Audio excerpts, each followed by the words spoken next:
Hey, grade nines. So we're now starting Unit 7, and just so everyone is clear on this, Unit 7, which is about angles and 2D properties, is a mini unit, I guess you could say. So we are not going to have a test or any sort of assessment on this, but what I'm going to do is I am basically going to merge Unit 7 and 8 together because they both talk about geometry. So because the last two units are about geometry, they're kind of together. I'm going to kind of join the two units together. So Unit 7 itself is only two quick lessons and it shouldn't be too difficult, I don't think. So let's just get started. So what we're focusing on today is the interior angles of a polygon. So we're just going to try to see what we generally notice here. So some of this might seem familiar to you. I'm hoping it's familiar to you. But what we're really going to do is just kind of make a couple connections with the big difference in grade 9 is that we use a bit more algebraic methods to solve our questions. So I'm going to get you to watch this video on your own. We're not going to show it here, but I'm just going to get to the next part. So what are interior angles? So interior angles are the angles that are formed inside the vertex of a polygon. And just so everyone is kind of clear on this, what a polygon is, sometimes you hear these big words in math, but you're not maybe 100% sure what they actually mean. So I'll just first explain this. So a polygon um, is any closed shape that has any number of sides, right? So the word poly, hopefully that gives you an indication here, means that it could have multiple sides, right? So when we talk about a polygon, it could have 3 sides, 4 sides, 5 sides, all the way up to like 10 sides, 100 sides, doesn't really matter, right? But the ones that we're most familiar with are probably triangles, which are polygons that have 3 sides, or quadrilaterals, which are polygons that have 4 sides. And then, of course, you guys probably know the rest. Pentagon has 5 sides, hexagon has 6 sides, pentagon has 7 sides, octagon has 8 sides, and so on. The majority of the time when we focus on these problems, you're going to notice that we tend to focus on quadrilaterals and quadrilaterals, triangles, and pentagons the most out of all the different types of polygons that we look at. But obviously, we are going to look at other examples as well. So the main thing to know right here is that when we look at the interior angles, we're just looking at the angle inside of a polygon itself. So in this case, we're looking at this angle right here. And I apologize, my marker is actually a little bit low battery right now, so it's not going to work as well. So apologize for that. So just to show you what I mean here, the interior angle would be this angle right here, and the exterior angle is the one that is outside of it. And we're going to talk about exterior angles in the next lesson in a bit more detail, but for now, just need to know about what interior angle is. So the sum of interior angles. Well, we already know this from elementary school, hopefully, that you know the sum of angles in a triangle have to add up to 180 degrees. I'm going to leave that for you to reflect on why that's the case. Maybe I'm hoping maybe you did something like this in elementary school. Maybe your teacher made you take a triangle, cut up the 3 different angles and place them next to each other. You would actually notice that they always add up to 180 degrees. So the reason I drew these shapes out here, I actually didn't draw them out, but I had a clip of this, is just to show you what the relationship is between the number of triangles that are in a polygon and the number of sides that a polygon has. So in the first one here, we have a quadrilateral. So I can see here that a quadrilateral has 4 sides. So the prefix quad, that's what it means, right? 4. So we can see here that this quadrilateral has 4 sides, but it has 2 triangles with inside of it. This pentagon has 5 sides, but 3 triangles inside of it. The hexagon has 6 sides, but it has a total of 4 triangles inside of it. The heptagon has 7 sides, but we have one, two, three, four, five. Oh, sorry, went too fast. 5 triangles inside of it. And of course, the last one we have an octagon, which has 6 triangles inside of it. So what do we notice between the number of sides that a polygon has and the number of triangles that it has? Well, I think it's a bit more clear once you put this in a table. So quadrilateral here has 4 sides, but it has 2 triangles. Pentagon has 5 sides, but 3 triangles. A hexagon has 6 sides, but 4 triangles. Heptagon has 7 sides, 5 triangles, and finally an octagon has 8 sides but 6 triangles. So this actually kind of goes back to when we talked about linear relations. Do we spot a pattern when looking at this table here? I'm hoping we start to see that there is a relationship between the number of sides and the number of triangles. what we are really doing, the rule that we're kind of following, is that we're subtracting off 2 each time.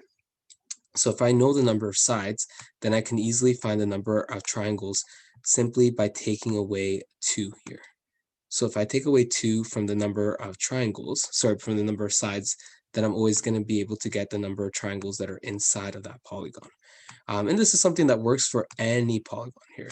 So because it works for any polygon, then we can create a theorem for this. So the number of triangles is always 2 less than the number of sides. So how do we actually write that algebraically? Well, we simply state that the number of, oops, and I'm going to go back. I think this was missed here. The number of triangles will simply be, yes, it's working now. Number of triangles will simply be the number of sides, which we'll call n, minus 2. So number of triangles is simply the number of sides minus 2. So how can we put this all together? Well, that means that if we want to find the sum of the interior angles, let's say we want to add up all the angles inside of a polygon, we know how to do that for a triangle. But what if we want to do it for a quadrilateral or a pentagon or heptagon? Well, we simply take 180 and we multiply by the number of triangles that are inside of the polygon. So I'm just going to write that over here, number of triangles in a polygon. And again, where do we get the n minus 2 from? Well, we got it from our previous, from what we just previously learned, that the number of triangles is simply 2 less than the number of sides.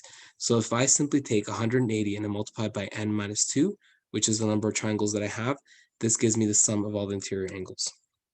So note, and we already said this, we have n minus 2 triangles, which is why we're multiplying by 180 degrees, because we know that 180 degrees is the sum of the angles in a triangle. Hope this kind of makes sense. So how do we use this theorem? Well, let's look at an example. What is the sum of interior angles of a hexagon? Well, a hexagon has 6 sides. Hopefully everyone knows that. And again, I would definitely memorize all the way up to an octagon. You should definitely know what all the sides, how many sides each of them has. So a hexagon has 6 sides, so that means that we can use our formula. We know that the number of triangles will simply be 2 less, right? So that means that we have 4 triangles instead of not 6, right? So we have 4 triangles, and then of course, each triangle adds up to 180 degrees. So we take 180 times 4, which gives us a total answer of 720 degrees. And that's the sum of our angles there. Hopefully this all makes sense so far. What if it's a regular polygon? So a regular polygon is a special case in that the sides are all equal to each other. So an example of this would be, in some shapes that you're familiar with are equilateral triangles, right? So an equilateral triangle, in case you forgot what that is, it's a triangle where all the sides are equal. And because all the sides are equal, then all the angles are also equal as well. Another example would be a square. And in a square, we have 4 equal sides and also 4 equal angles. And if you recall, they're all 4 angles are 90 degrees. So regular polygons also have equal angles. And this is really important because if we know that the angles are all equal, and I hope this all makes sense, we can simply take the sum of all the angles. So this right here is the sum of the angles. And we can divide by how many sides we have. And the number of sides, we already know this, is equal to n. So if I simply take the sum of all the angles, and I divide by the sum of the angles, I end up finding just the measure of one of the angles there. So we could actually do this just before I go on to a different example here. Let's say looking back at our square, we know it's 90 degrees. Well, why is it 90 degrees? Well, the reason we can easily get this because we know that the sum of angles for a quadrilateral will be 180 times n minus 2. So 2 less than the number of sides. So in this case, it's going to be 2. And that means that the sum of angles is 360 degrees. So that means that the angle measure here, the angle measure will just be 360, which is the sum of all the angles, divided by 4, because there's 4 equal sides, and that means I get a total of 90 degrees, which makes sense that it's a 90-degree angle in a square, and for each angle in the square. So let's look at an example here. The sum of interior angles in a polygon is 1080 degrees. How many sides does the polygon have? So in this example here, this is a bit more complicated because we're actually told the sum of the interior angles, and we're asked to work backwards to figure out the number of sides that the polygon has. So what we're going to do in this case is we are actually going to take our formula for the sum of interior angles, which we recall is 180 times n minus 2. And we are going to simply sub in. We're going to make this formula 180 times n minus 2 equal to 1080. And then we end up getting this right here. Now we look at this and say, all right, well, how can I solve for n? Well, I could do guess and check, but especially now that we learned about algebra and some techniques that we have, why not use them? So what we're going to do is we're first going to isolate for n itself. So I noticed that I could expand out the brackets. I could definitely do that, but there's actually an easier way to deal with this. If I divide by 180 degrees on both sides, it actually will cancel out the 180 degrees from both sides, and then I'll actually be left with a much simpler expression. So I'm going to divide by 180 on both sides, and this ends up giving me, and actually I'm going to erase this so you have more space to see it.